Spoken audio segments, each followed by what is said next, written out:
Sri Lanka's president acknowledged Monday that he made mistakes that led to country's worst economic crisis in decades and pledged to correct them. President Gotabaya Rajapaksa made the admission while speaking to 17 new cabinet ministers he appointed Monday as he and his powerful family seek to resolve a political crisis resulting from country's dire economic state.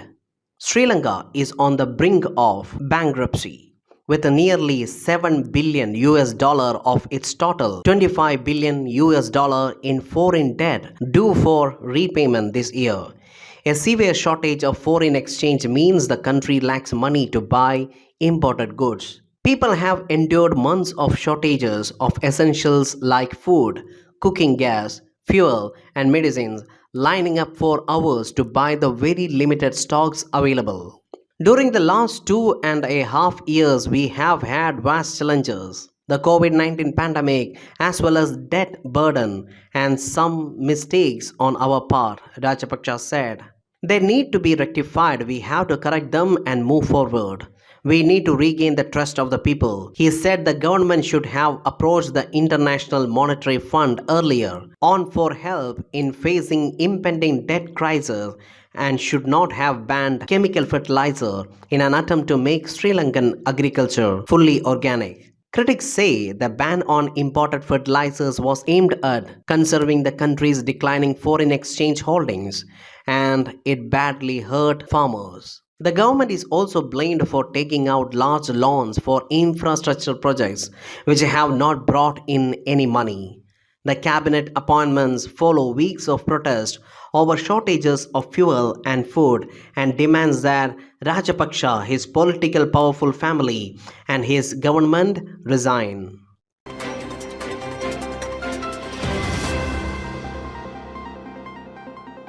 Films have always been a source of inspiration behind new discoveries, technological advancements, and unique designs. Israeli engineers and scientists have now revealed a Star Wars like laser beam that can target incoming missiles and render them useless. The Israeli Prime Minister says it may sound like science fiction, but it's real. Dubbed Iron Beam, the technology, a laser missile defense system, can reportedly intercept drones, mortars, rockets, and anti tank missiles. Israel has been known for its technological advancement in weaponry and is one of the biggest global exporters of arms. The Iron Beam is part of country's aerial defense system alongside its highly advanced rocket intercepting Iron Dome. Claimed to be world's first energy-based weapon system, it uses a laser beam to shoot down incoming unmanned aerial vehicles, rockets, and mortars. In a video released by Israeli government, the Iron Beam system is shown targeting an incoming raw unmanned aerial vehicle which is then destroyed mid-air before it is able to attack. The test was conducted last month in the Negev desert. While the country has released very few details about the laser system's effectiveness, it is expected to be deployed on land, in the air, and at sea. Goal is to deploy the laser systems around Israel's border over the next decade to protect the country against attacks. The announcement of new system was aimed at sending messages to Palestine and Iran.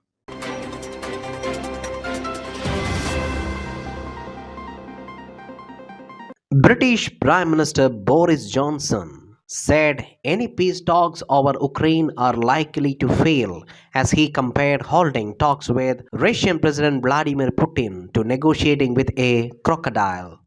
Johnson said dealing with Putin was like a crocodile when it's got your leg in its jaws, and said it was vital that West continues arming Ukraine. The Prime Minister was speaking as he headed to India, where he will encourage his counterpart Narendra Modi to end its neutrality over the war in Ukraine. He played over the likelihood that India would end its long lasting ties with Russia. It is very hard to see how the Ukrainians can negotiate with Putin now, given this manifest lack of good faith, Johnson told reporters. His strategy, which is evident, is to try to engulf and capture as much of Ukraine as he can and perhaps to have some sorts of negotiation from a position of strength. Johnson said world leaders, including US President Joe Biden, and agreed on a call this week that they would continue to supply Ukraine with weapons, including artillery, as Russia intensified its attack on Ukraine's east. Ukraine and Russia have not held face to face peace talks since March 29, and the atmosphere has soared over Ukrainian allegations that Russian troops carried out atrocities in the town of Bucha near Kiev, and Moscow has denied the claim.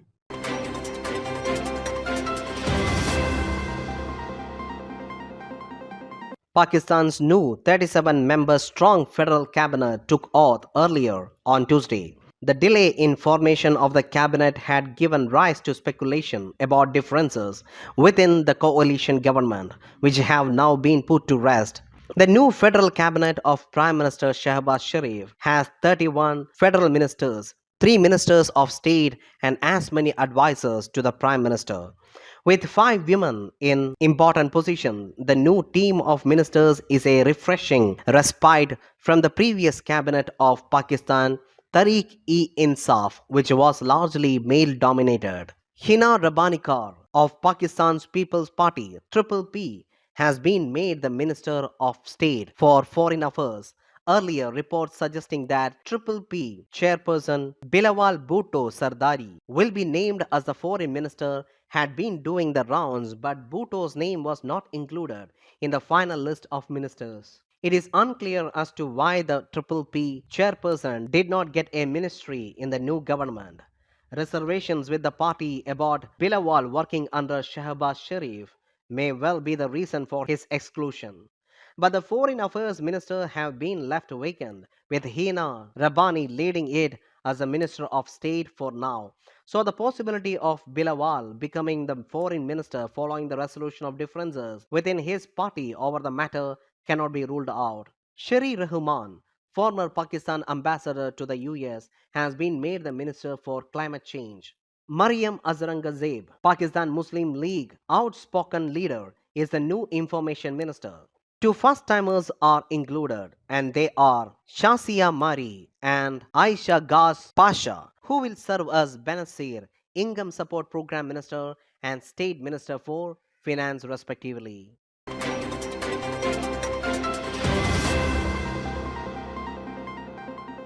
The Russian troops in the besieged city of Mariupol have warned civilians that if they do not wear white ribbons on their clothes, they will be shot.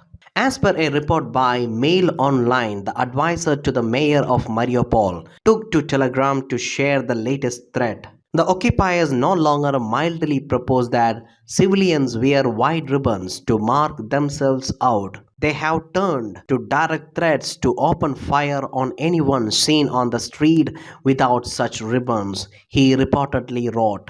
It is alleged that Vladimir Putin's troops are forcing Mariupol citizens to wear white ribbons, which will confuse Ukrainian snipers and they may end up shooting them. In turn, the Russians will find out where the snipers are hidden. Thousands of civilians, mostly women and children, and Ukrainian troops are hauled up in Azovstal steel mill in Mariupol without food supplies. The Russians issued a second ultimatum on Wednesday to the Ukrainian troops to surrender or die. The Ukrainians are outnumbered 10 to 1, but they have refused to lay down their weapons. The Ukrainian troops who have defended the city for 7 weeks are still continuing to defend the civilians, taking shelter from relentless shelling. They have pleaded for help evacuating wounded civilians also.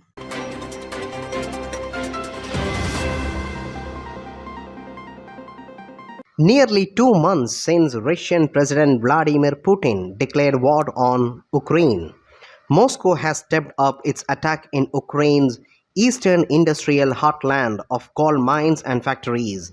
This comes after Russia declared a few weeks ago that its main goal was to capture of Donbas in eastern region and retreated from areas around Kiev.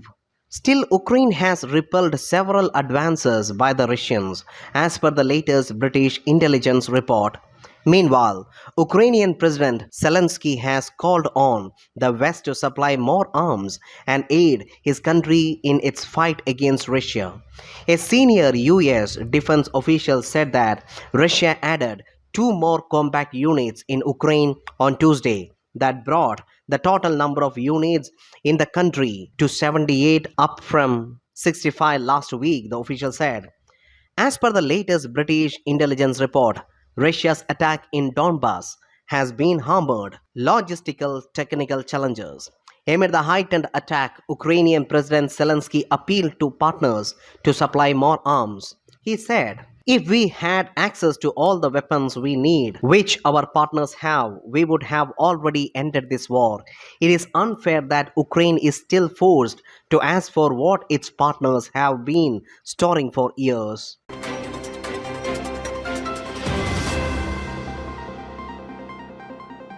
Former Kenyan President M.Y. Kibaki has died at the age of 90. Kibaki's death was announced Friday by President Uhuru Kenyatta, who said his passing was a sad day for the country and praised his predecessor as a great Kenyan.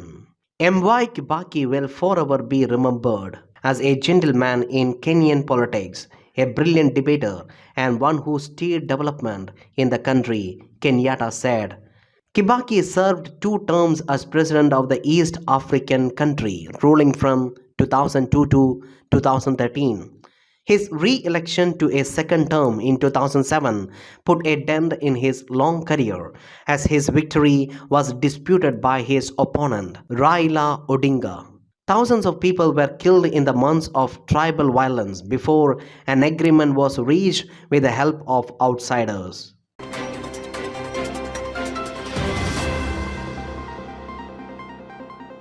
Leaders of rival Koreas exchanged letters expressing hope for improved bilateral relations, which have plummeted in the past 3 years amid a freeze in nuclear negotiations and North Korea's accelerating weapons development. North Korea's state media said leader Kim Jong un on Wednesday received a personal letter from outgoing South Korean President Moon Jae-in and replied on Thursday with his own letter appreciating Moon's peace efforts during his term. Pyongyang's official Korean Central News Agency said Friday their exchange of letters showed their deep trust.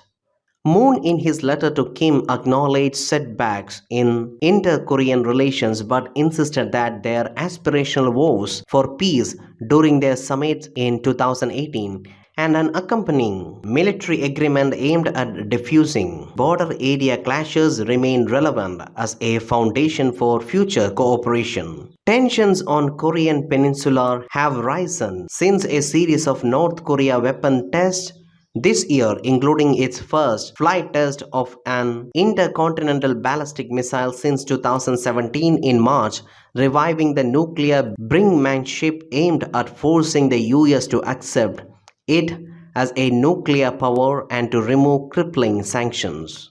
South Korea's military has also detected signs that North Korea is rebuilding tunnels at a nuclear testing ground it partially dismantled weeks before Kim's first meeting with then President Donald Trump in June 2018, a possible indicator that the country is preparing to resume nuclear explosive tests.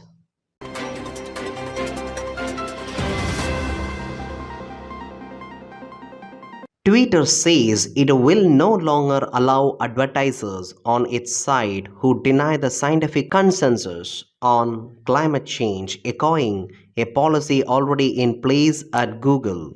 Ads shouldn't detract from important conversations about the climate crisis, the company said in a statement outlining its new policy Friday.